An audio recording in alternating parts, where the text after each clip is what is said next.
د روزي میاشت جون کې تهجد او د اشراق خبره مون پرون کړې و دې سره یو دوه مونږ نورم کوي یو مونږ د چاشت یو مونږ د چاشت چې یو ګنټه دوه تیر شي اشراق او پسندای پسې بیا کېږي دا مونږ کوي ډېر زیات ثواب دی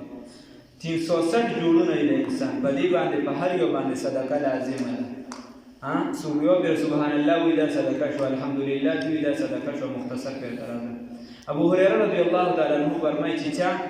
دغه د چاش د منځو په صلات الضحى مرته ویل شي 2 رکعاته رسول الله صلی الله علیه وسلم فرمایي چې ټول ګناهونه به معاف شي د دې صدقه شو او ټول ګناهونه به معاف شي اگر چې د سمندر د زبون برابر الله رب العزت تعالی توفیق راکړي چې د بل کوم حق پیغام ادا کړي او د ليله القدر نه زیات ثواب دی بل اوابین د ماهم نفس پیغمبر صلی الله علیه وسلم فرمای من صلى بعد المغرب 6 رکعات چا چې د ماهم نفس 6 رکعات وکړي نور فضایل دی د حکومت لم يتكلم فيما بينهن بسوء چې د دې په منځ کې ګډه وړه خبرې ونه کړې یو سم مجلس یو ګډ وړي ګډه وړه خبرې ونه کړې عدلنا له بعبادة 12 سنة الله رب العزت والله د 12 کالو د عبادت برابر ثواب ورکړي